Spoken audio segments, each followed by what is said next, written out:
Can two walk together unless they agree table? And that's a very important thing because that's a biblical reference here. And it's Amos 3:3, can two walk together unless they agree? And it's just essentially, if you look at it from the spiritual terms, biblical terms, basically, uh, God is, suggesting don't be unequally yoked with unbelievers, right? Uh, why would a person who is a Christian marry a person who is a Muslim? Sure, you have people who think, democratically, that we're all free to marry whoever we want to marry. However, God thinks, theocratically, right? We may be, democratic. He's theocratic. And so, however God defines marriage in terms of how the two parties are going to come together, is all based upon the tenets of the Bible in terms of walking together unless they agree. Um, Now, put that off to the side just for a minute. I may return to it. If we have two people in a relationship, say we have two people in a marriage, and hopefully they got this clear before the marriage. We have one person who wants kids, and then we have one person who does not want kids. Okay, and suppose we say one of the partners voiced their concern to marriage. Usually, it could be a male, it could be the husband, I mean, the man, or it could be the woman. But let's just say it's the man. He says he doesn't want to have kids. Okay. And so then you get into the marriage, you really do want to have kids, and you claim that you're going to respect his wishes, but somehow you decide to not take your birth control, or um, something happens with another contraception or something like that, and then you end up having a child, or you get pregnant and you tell him and you're happy and he's not happy. And now you are offended because now you're in this mindset, okay, so you don't want my child, you don't want our child, this is our child, we made this child together. But he already told you at the beginning, prior to the marriage, that he didn't want to have kids. He didn't necessarily have to give you a reason why he didn't want to have kids. He just said he didn't want to have kids. So then why put him in that position to now abandon a child? You can't play victim and say, yeah, but that's different. How we thought back then was different. Now the child is here. He's responsible. Sure, by court, by law, he would definitely be responsible, but that's unfair. So you knew before the marriage that you wanted to have kids, and you knew before the marriage that he didn't want to have kids. And if you two were not in agreement before marriage, why did you get married? You shouldn't have gotten married. What you should have done was grieve that relationship, exit the relationship, grieve it, wait, get some healing, get some therapy, and wait for the right partner, the person who actually wants to have kids. That's it. It is very simple. As much as we like to say it is not that simple, and you can't help who you love, and things could change. No, you walked in disagreement from the beginning. You can't get into the marriage and say, "Oh, you changed. Oh, things have changed now. Let's accept this child." Oh, I believe a person who says they never wanted a child will always have that at the back of their heart, even if the child born and the person who didn't want the child looks into the child's eyes, holds the baby, and learns to love the baby. I still think on some level that person, that parent, newly parent who didn't want to be a parent, is going to resent that child, and is going to resent you. And somewhere down the road, there's going to be a division. There's going to be conflict, and someone is going to leave the relationship.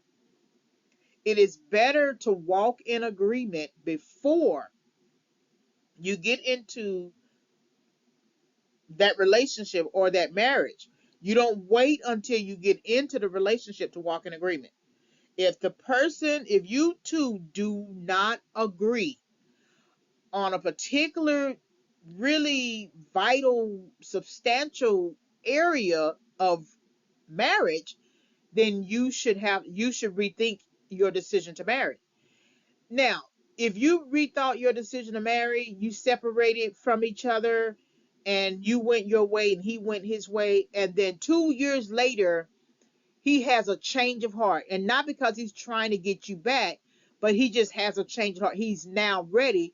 Okay, that's different. Now you are walking in agreement.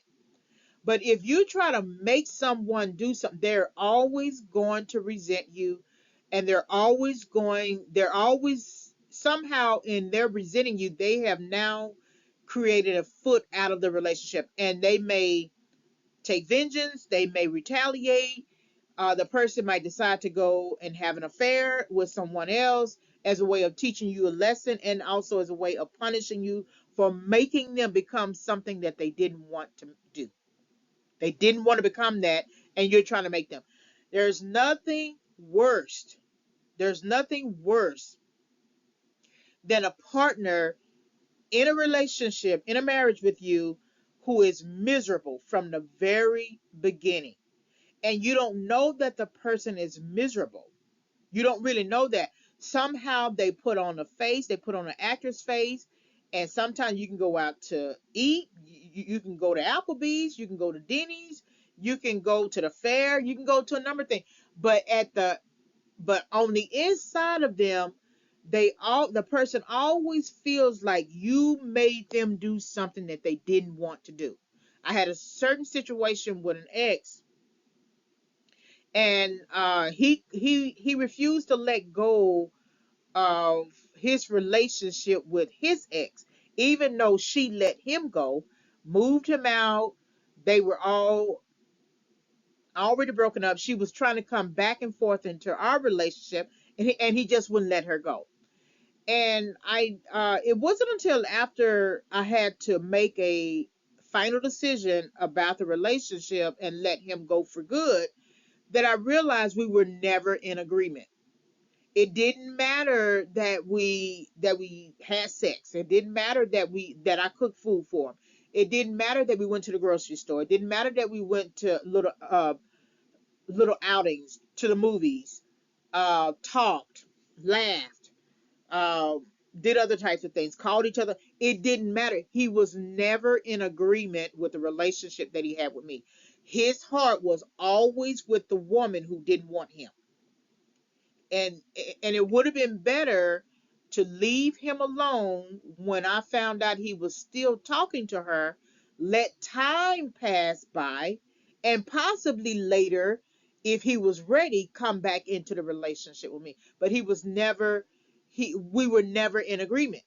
And I remember seeing him sit at a desk in the house, in a previous house.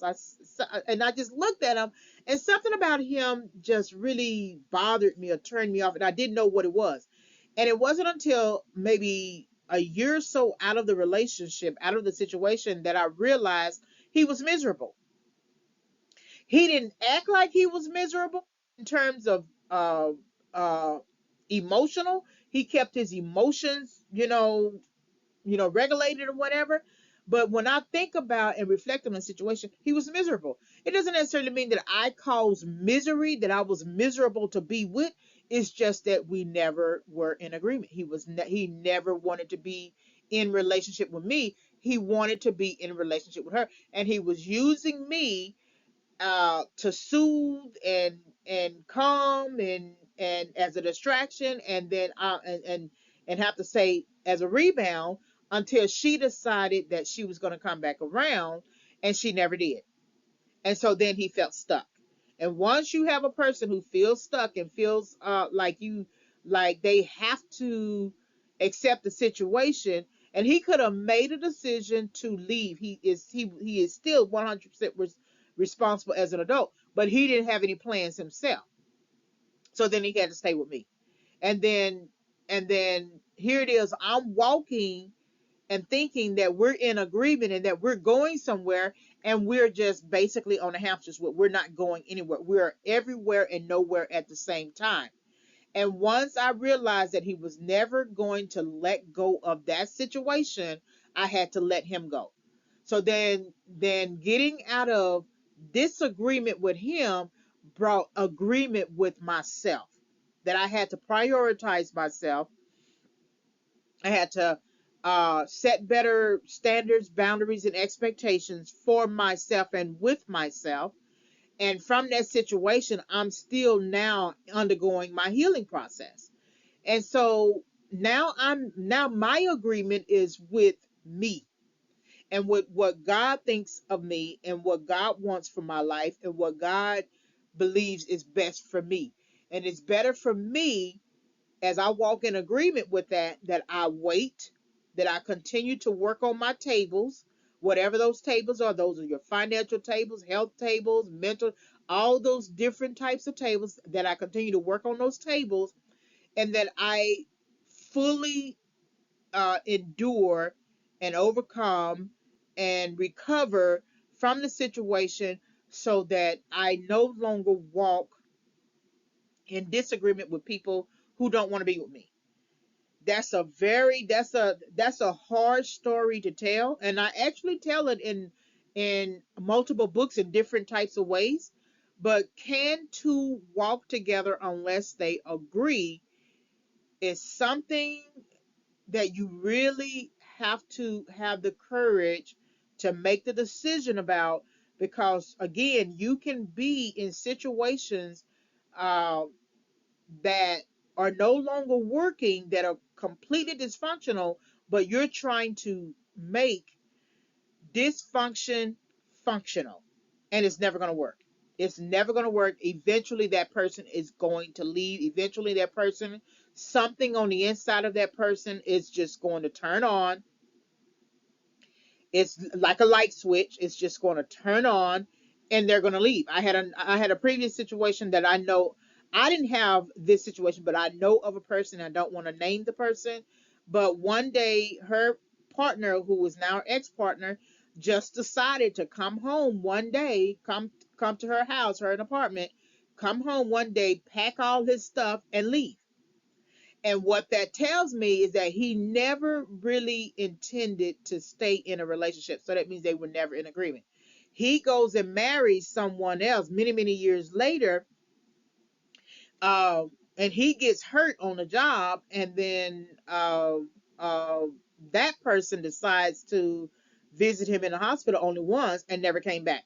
So he left one person to be with another person, and that person decided to leave him. And then many years later, because of his heart from the previous types of situations, he does exactly to a new person what he did to a previous person, what another person did to him. So now we have all of these different tables in disagreement, because people don't know how to make a decision and stand by, have the courage to make the decision. If I have to lose out on this, what I believe is an opportunity, I'm just going to have to lose, because we're not walking in agreement. I had another situation. I know another situation where the two people were going to come together, and then there was a separation, and then one person was crying over the other.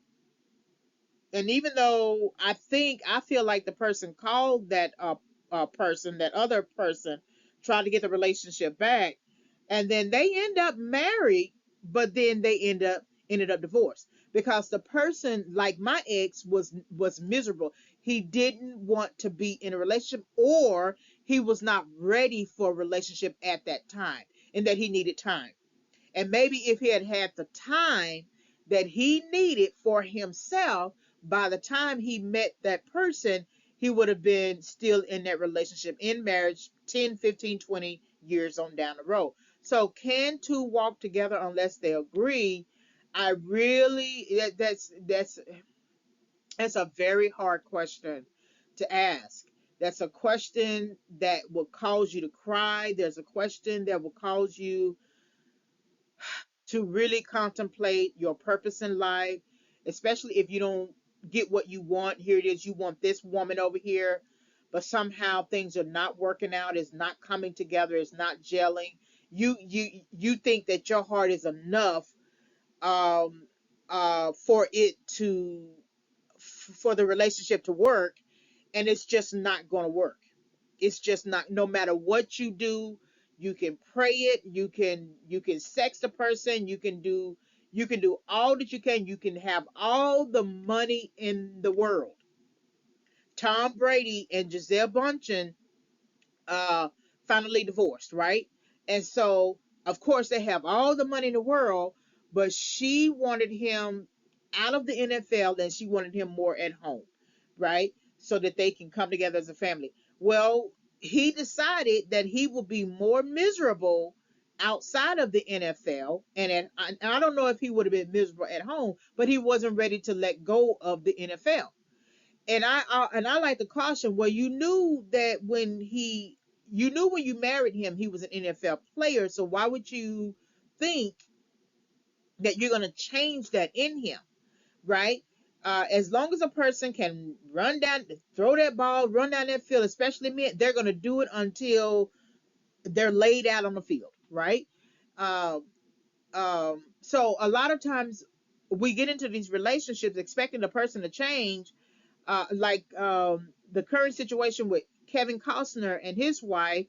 Okay, she wanted him to quit one of the highest rated TV shows that just put him back on the map.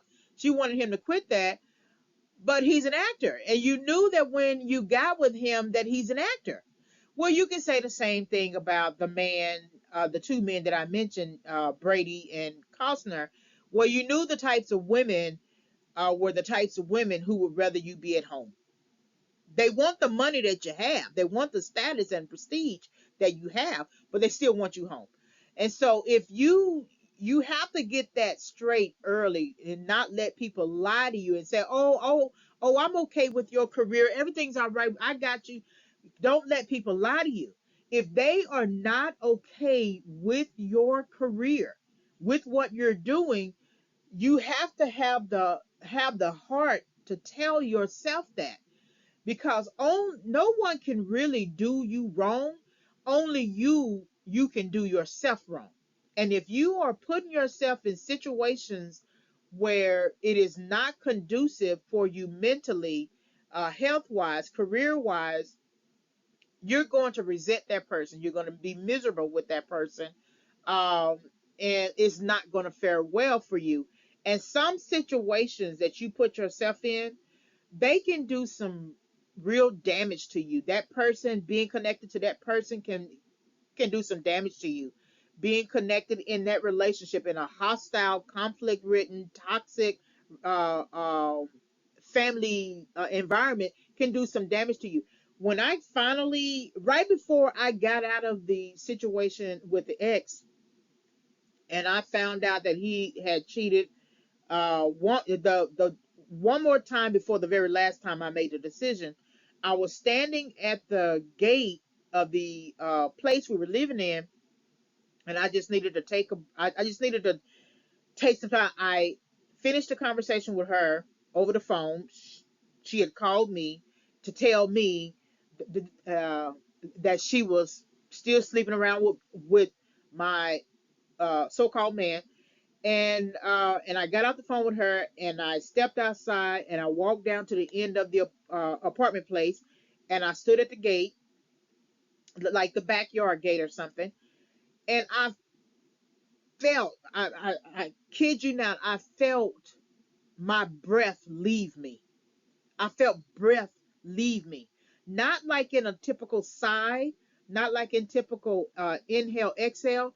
It's like I opened my mouth and breath left me, and I knew that I was going to have to get out of that situation, and I didn't know how I was going to have to get out of the situation. But the fact that we were never in agreement in the first place contributed to the health issues that I would have later in the situation, and then contributed further to the the breath leaving me. And then once I got him out for good, when people say there's a thin line when it comes to your mind, your sound mind and insanity, I felt like my mind, if I didn't catch it, I felt like my mind was almost leaving me. And that's such a hard, when I say that, I don't even, sometimes I'm not even sure if I really truly understand what I'm saying. But I felt like my mind, and I had to catch it. It's like I had an awareness. You know how some people, you'll see someone who's having like a mental health episode and they're doing a strange laugh, like this strange kind of laugh that's coming out of them. That's the way it felt. Like my mind was on its way to leaving itself, and I had to realize what was going on and catch it before it did. And that began the journey towards staying out of those types of relationships. Staying out, I should never have been in it in the first place. It was never what I was supposed to be in. And it just, it took some time. And now that situation ended in 2016. We're in 2023. It is now in 2023 that I am actually entering a healing process. That I'm actually, that I am committed to a healing process, a true healing process, that I'm not willing to engage in any more relationships of any kind until I get healed, until God heals me, until God heals my broken understanding. And your the healing is about your your broken understanding about something, your distorted vision. Why are you staying in relationships that no longer serve you? Why are you staying in relationships that are detrimental to your psyche? Why are you staying in relationships that are abusive, that can kill you, that you have stayed too long beyond your grace?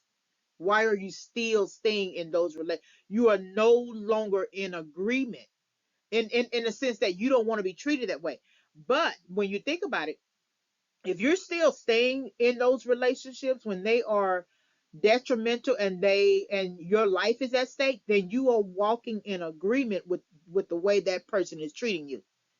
Because if someone hits you, and this is not blaming the victim, but if someone hits you and you don't fight back, or accept the hit, or challenge the hit, or try to address it or something like that, and you continue to stay in that type of relationship, you are walking in agreement with that person hitting you.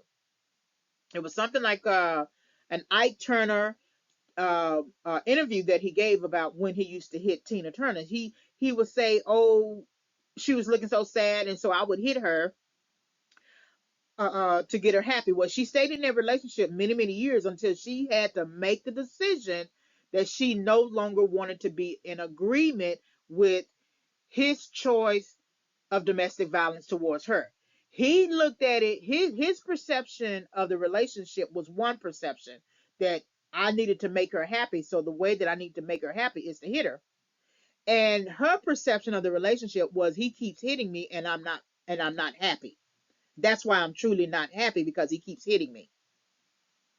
And so once she came to an understanding, whatever that understanding is for her, once she came to an understanding about that, and she made a decision to exit and leave, that's when she began to be in agreement with herself.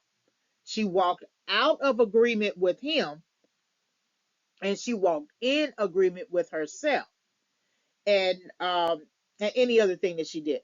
And so, can two walk together unless they agree? Is something that you truly have to address with yourself. You do have the right to set life plans and boundaries with yourself, but you don't have the right to manipulate somebody as you set your life boundaries and plans. If a, Going back to the kid situation, if a person does not want to have kids, and I'm not talking about the people who the men who go and have sex with you, they don't tell you in the beginning that they don't want to have kids, but then they go and have sex with you, and then you get pregnant, and then all of a sudden they say they don't want to have kids. I'm not talking about those people. That's manipulation. That's just straight evil. I'm talking about the people who have had a conversation with you at the very beginning prior to the marriage. They said they did not want to have kids. You both had a conversation at the table, whether you were eating at a restaurant, whether you were eating at the house, what it doesn't matter. You had the conversation. The person said to you that he or she does not want to have kids. You cannot make that person then want to become a parent.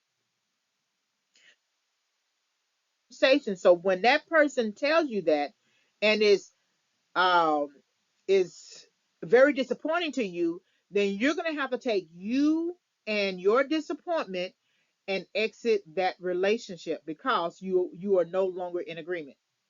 Because down the road, at the end of the road, if you force that situation into a marriage and then you end up having a kid and something happens,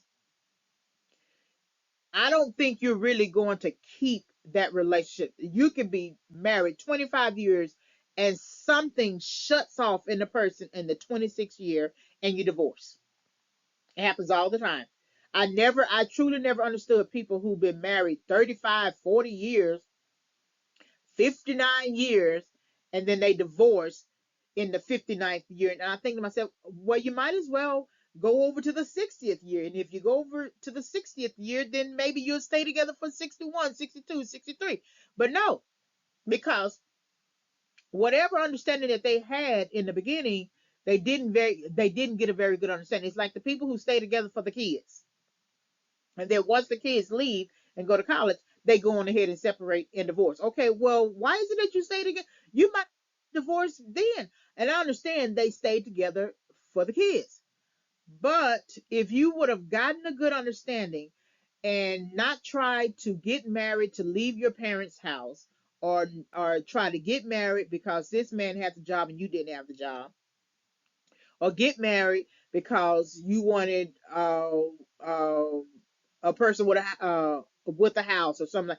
Okay, if you make the decision and say, you know what, he doesn't want to get married. There's no sense in us staying in a relationship because I really want to get married. If you make that decision, you will fare better. You will hurt for a while, but you will fare a lot better. So I'm gonna stop here because I can really go on with this. But can two walk together unless they agree? Table is the one that is probably next to the financial table that deserves a lot more time at the table. That deserves a lot. I cannot stress that enough. That deserves a lot more conversation at the table, so that you know that you both have a connection, that you're both compatible, and that you both have the same understanding about the marriage or the things or who we are and how we're going to bring our finances together, and what purpose we're going to serve and what life assignment, that you are in agreement. And the agreement, if you are a Christian, Bible believing Christian, is always going to be that sort of triangle: is God a top, um, and I forgot what it's called. It's threefold marriage or something like that. But and it's not only going to be the triangle, but hierarchical, right? So God over husband, husband over wife, and so that too is one of those types of questions about agreement, about um, obedience and servitude, and that's not in the in old property language, but just understanding how things are done biblically. So that's a conversation for another day. But can two walk together unless they agree?